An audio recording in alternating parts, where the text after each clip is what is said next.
Go. All right. So we are going to chat with another one of our lovely volunteers. Joni, I've decided we're going to call this story time with Joni and Jennifer. Awesome. I love it. And it could be, we're going to be nationally syndicated by, the end of, probably not this year. Let's just be honest. So this is our side hustle. Yeah. Yes. A side hustle.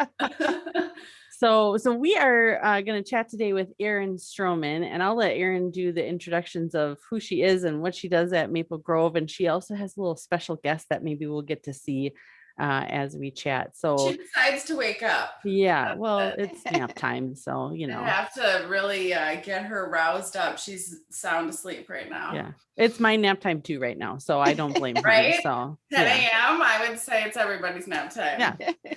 So Erin, why don't you introduce yourself? What do you do here at Maple Grove? How long have you been volunteering? All that good stuff. Well, I have been volunteering. It was January 2020, which was, I think that was my first solo with Sugar, was mid-January 2020. And we had no idea really what was going to be coming in a few short months. So we only made it around a handful of times before it was on lockdown. Mm-hmm. So that is how I started. And then I continued on after it was opened back up. And I believe I came back in August. Mm-hmm. But I'm not sure when did you guys bring back volunteers? I don't know if I came back right away or not, but I was eager either way. I always say the end of June, but I, get kind of end of June, early July. Okay. I feel like my first time back was mid-August. And I came back to do COVID kits, which surprisingly, as rote as it was, I loved doing it. I got a process. I laid those tubes out. I got the bags out and the swabs, and I went to town on those. And I did that for a while. And then December, Sugar was able to come back, and which is just her main goal in life is to comfort people. So we got back doing that. And then I also started in the NICU, which to me has been just one of the highlights of my week, is being able to go into the NICU and help out in there. So, and I also do missions. Mm-hmm. I do that too. Which, I hit that like once a month and do missions. And and I was doing the COVID or the clinic. Oh, that's right. Okay, how many hats? A couple months too. How many hats are you wearing, Erin? Here with us. It's just a straight volunteer hat. It's just volunteer hat, but it's, I just want to go where it's helpful. Yeah. And I loved that clinic. The nurses there were amazing. The people were so grateful and just happy to be there. I feel like even maybe a handful had probably not been out in about a year.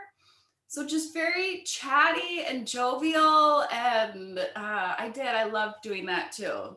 And I do want to get into Brooklyn Center, but that's a harder location for me, but I'm still on the lookout to find a spot to get in there and go over there too. Well, let's dig into that a little bit. So for people who don't know exactly what you do, so Sugar is your dog. Let's just clarify that. Sugar is my dog. You and Sugar have gone through pet partner certification, so you can volunteer in a hospital setting as a pet therapy team. Yes. And do you volunteer anywhere else with Sugar? I mean, I would assume you do, but any other places that you guys go? So since she has been certified, we have only done readathons, but that kind of all shut down too. So we only did, I think, 2 of them. And then all of that stopped. My mother-in-law was at an assisted living facility. And so I had brought her over there one time before that actually that facility completely closed. It's no longer even operating. So that's done. Wow. But I do have a goal of trying to get into just my local school because she really did love the readathon. And I would like to do it as more of a weekly or bi-weekly, just going in for comfort or support for kids who maybe are having anxiety, or maybe they do have trouble reading and they can just come and read to her, because as you know, Sugar will lay there and be perfectly happy with a head on a lap of somebody who's uncomfortable and can read, or just needs a timeout of some kind. Yeah. She would love that. So I need to kind of figure out what that looks like. But I have a friend over there who's a teacher who is kind of pushing me to move along with it. But just with COVID and everything, it's not as easy as it seems to then, first of all, have me in there as somebody who is just an outside person coming in, and then a dog. Right. But I'm just hoping in the next, as this school year kind of comes to a close and we get through the summer, that maybe in the fall things are a little more ready for something like that. And then at Maple Grove, when you guys started out with your visits before the pandemic, the focus really was to go into patient rooms and interact with patients. And now since you've returned, it shifted to really focus on the staff and offering the staff that support and a break and just another aspect of resiliency. So I know that you didn't have a lot of visits before the pandemic shut everything down, but can you talk a little bit about how are those different? How are those same, visiting patients versus visiting staff? Visiting staff is just a delight. We love it. I feel like with staff, we've gotten to know people, which is different than going in patient rooms, just because it's the 5 or 10 minutes that you're in there, of course, wanting to make a difference and make their day in that way. But with staff, we have formed some relationships, and everyone looks forward to Sugar. Right, we look forward to coming. There's people in each spot that we see on a consistent basis, and I'll talk to her in the car about it, like who we're going to see and where we're going to go. And that's really, to me, the only difference. I think the therapy piece is the same. Just Sugar really is a dog that, as silly as it sounds, her calling is to comfort. I mean, she thrives off of it.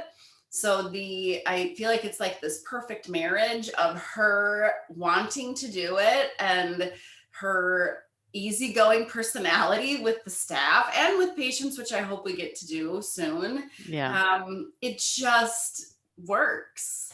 And so to me, the only difference is the relationships that we've formed seeing people.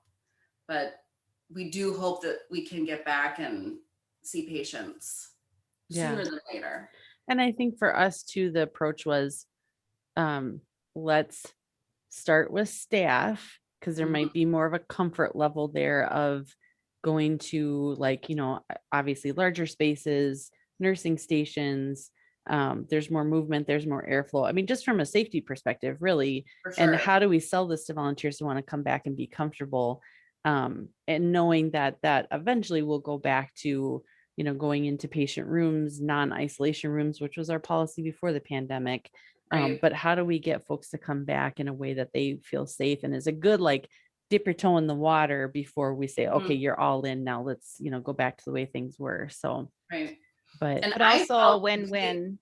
I mean, a win-win for our staff who are struggling right now. And so to change the focus was just perfect timing, right?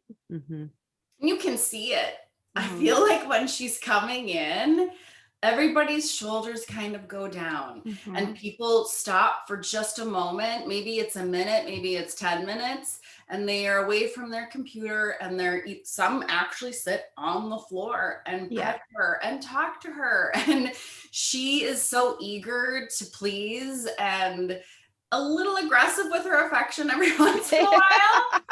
But she really, I just feel like it's a decompression. Yeah. Mhm. And when we leave, they're like, thank you for coming. But really in the same moment, I'm like, thank you for doing what you do. Yeah. And then, I mean, she loves to see them. She Mhm. just loves to do it. And so in some of the other roles that you've done, you did training in NICU before the pandemic, or because I did not. okay. So No. was that in the plans before the pandemic? I'm just trying to jog my memory.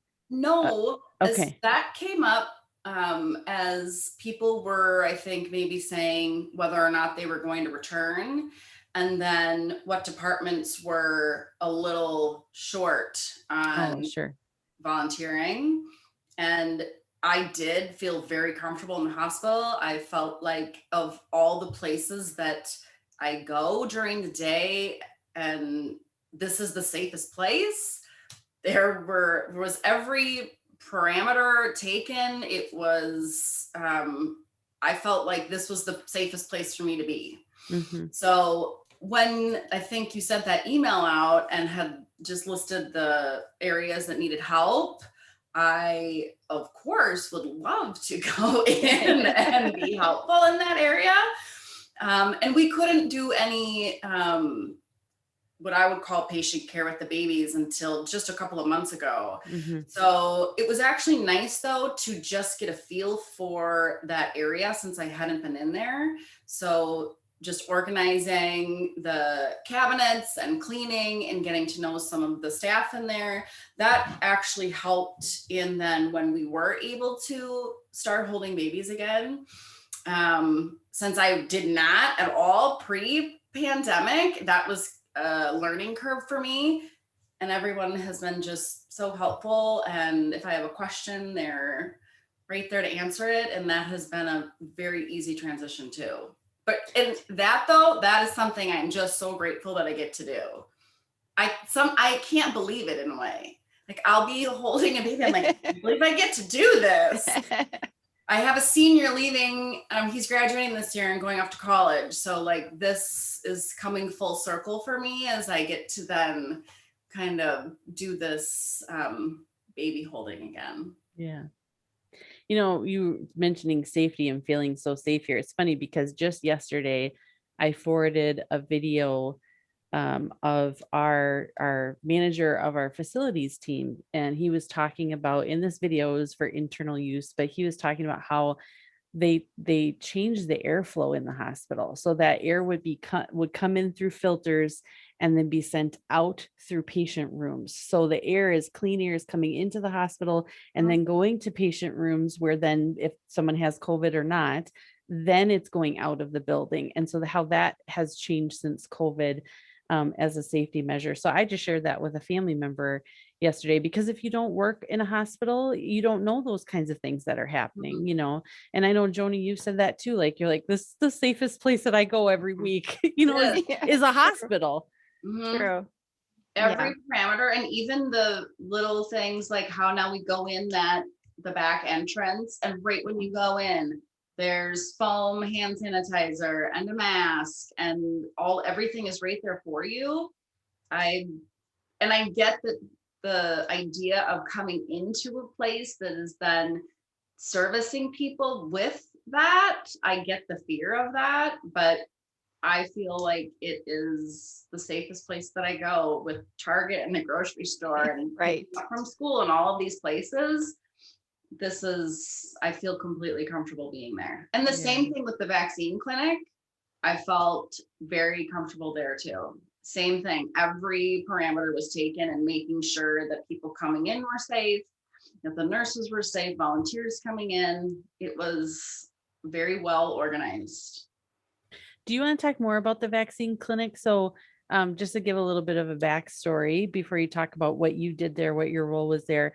When North Memorial first opened up a vaccine we call them vaccine clinics, but now it's not technically in a clinic, but we started in our Minnetonka clinic location.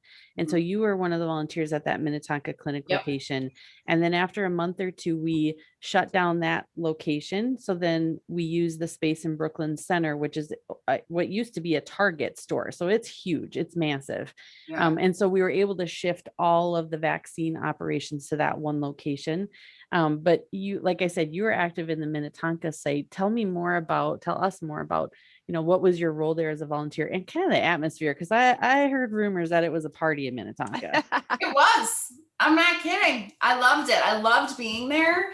My role was, I guess it would be rooming patients, I guess what would be the best way to describe it. But as people would come in, I would just happily walk them to whatever room was open and maybe provide just a little comfort if they were like not sure about getting the shot or nervous. I did get to know some of the nurses there, so I was able to tell the person, like, if whoever was giving the shot, that she was completely professional, or maybe we'd have a little joke between just to ease the mind. But it was really direct contact with people, which is what I loved about it. And like I said before, every person that came in to get the vaccine was so grateful. They were like, I can't believe I get to be here today. Yeah. And when they called to say that I got an appointment, I cried. Or to know that I'm going to be able to see my grandchildren as soon as I get this vaccine. Or I haven't been able to see my mom. I haven't been able to go out and feel safe. Like, it was great. And to know that for me, it was so simple to do it, and to know that this was helping this whole process happen just a little bit smoother. It was great. I loved every second of it. And that I just realized too, that was the early days of the vaccine. So you were seeing the 90, the 80, the 70-year-olds who maybe have not left their home in a year. No, and that was apparent. And some people would say that.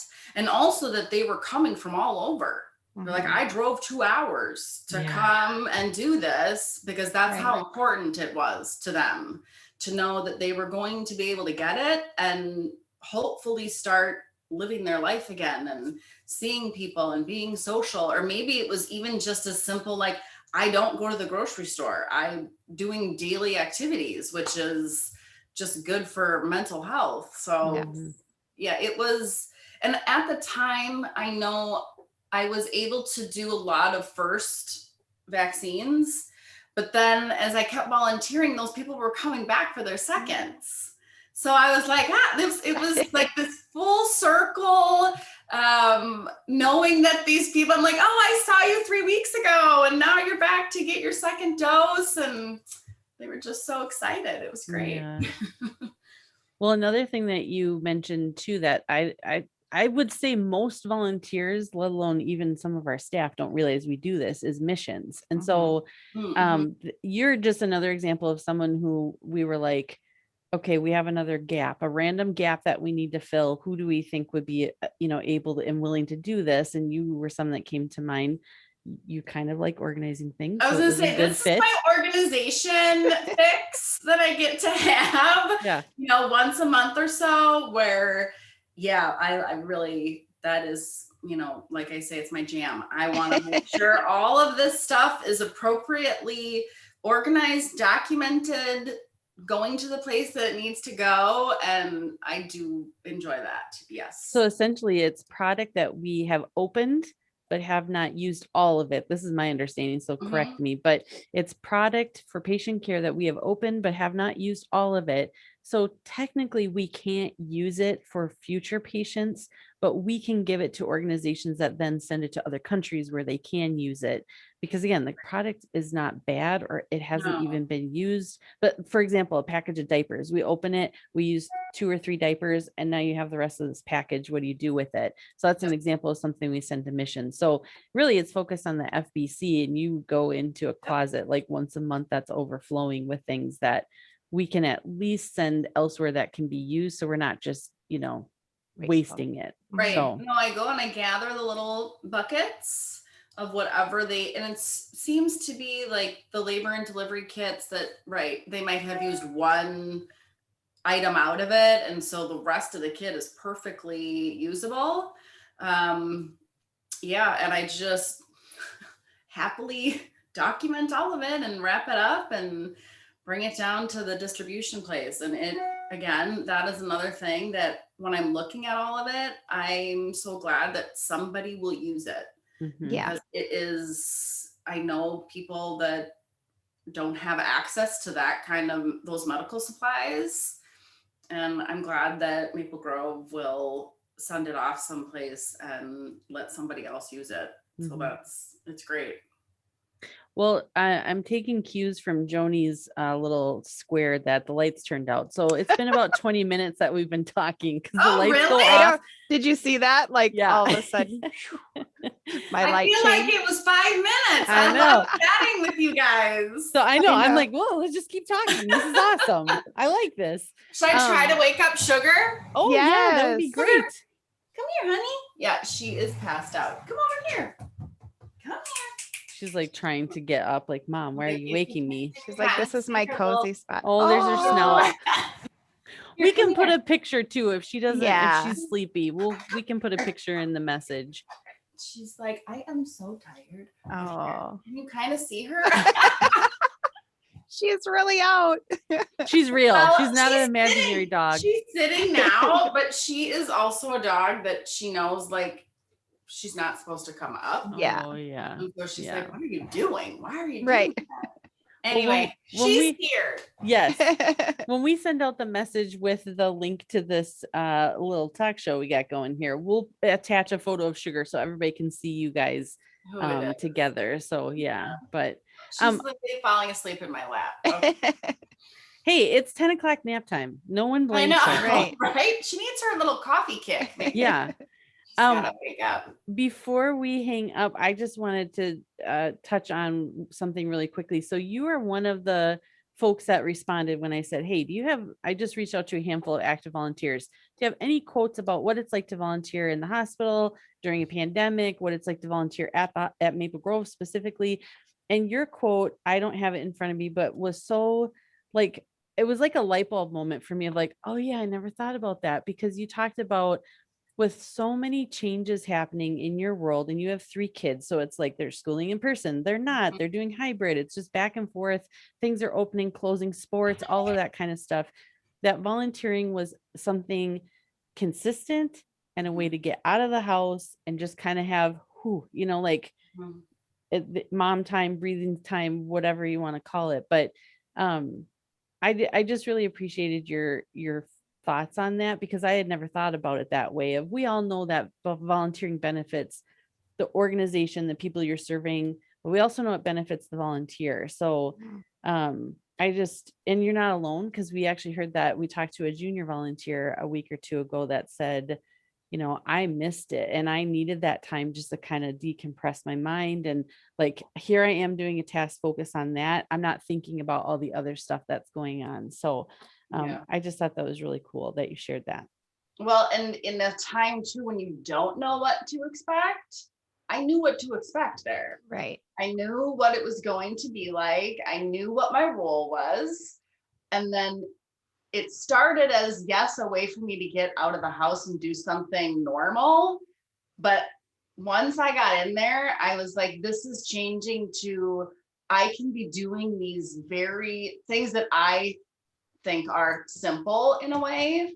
And it is so helpful to people. Mhm. And so it switched very quickly to, yes, I feel like I have a purpose in a time when I don't know what my purpose is, to, I want to be doing as much as I can to help, even if it's like the smallest amount, to just ease some of this for whether it's staff or patients or for the 2 of you, if it's the COVID kits for the lab, whatever it was. It was very, very helpful for me just to kind of have some purpose in life again. It was good. And I thank you. We You guys thank are you. amazing. Whatever. We thank you. And like, I love coming in there and now you're back, Joni. So like that's great. Yeah. I love you too. You guys are great. Oh my gosh, whatever. No, we so appreciate you. And yeah. And I always love when I hear you talking to Sugar too. Sugar Stroman, stay right there. What are you doing? You have to Sugar sit. Stroman, come here. What Because are I you think doing? she knows you are in there. So she's like, I'm going over here. Oh yeah. She's like, forget it. hello. And I almost am Right. like, no, I don't want to pet you, honey, because you got to go upstairs and work. Like, I don't want to take any of the petting Yeah. away, because then she's exhausted. I mean, she just like Yeah. will lay down when you guys come back to the volunteer room. She is exhausted. And specifically this week, like she put herself to bed at 7 p.m. Like went and laid on her bed and she's like, I'm done. Yeah. Oh. Well, thank you so Well, much thank you for both. chatting with us. Yeah. Yeah. Absolutely. Absolutely. All right. We'll talk to you soon. Okay. Thanks, Erin. Yep.